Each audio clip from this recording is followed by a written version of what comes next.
Hi guys, so glad you're here. One of you out there asked about doing a video on 19th century photographs. So, because you asked, here you go. Hope you enjoy.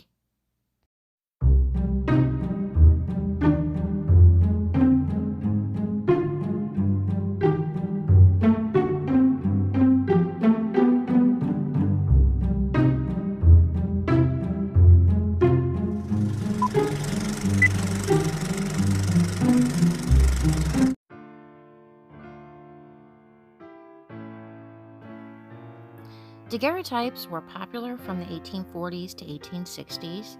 They're typically small, with the most common size being 2 3/4 by 3.5 inches and housed in a case. The daguerreotype involved exposing a silver-plated sheet of copper to chemical fumes. Since the daguerreotype is on polished silver, it is reflective like a mirror. The image appears to almost float. Daguerreotypes are very fragile. They should be stored away from direct light and away from extreme temperatures. Definitely not your grandma's attic.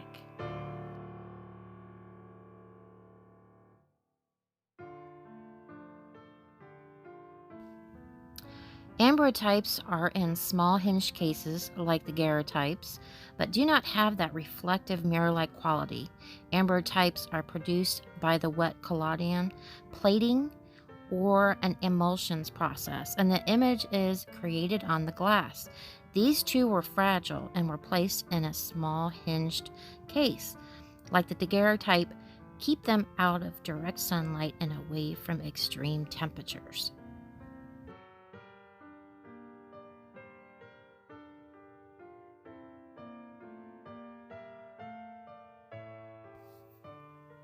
Tintypes were popular for more than 30 years. Instead of glass, the image was on an iron plate. Early tintypes were in small, hinged cases, like the daguerreotypes and the ambrotypes. However, the cases were soon replaced by paper sleeves. Often today, tintypes are found in one's collection without the sleeves.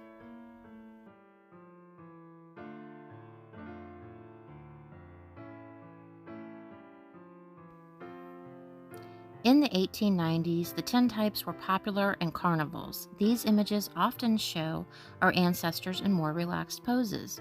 Because the tintype was popular for so many years, the researcher needs to study the fashions worn by the tintype subjects in order to narrow the time frame for the photograph.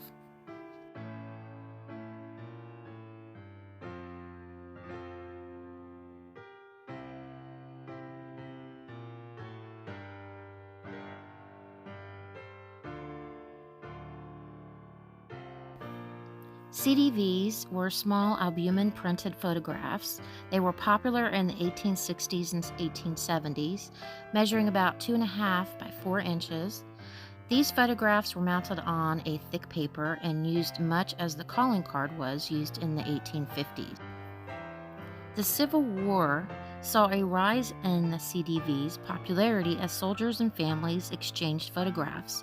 When dating the CDVs, keep a couple of things in mind.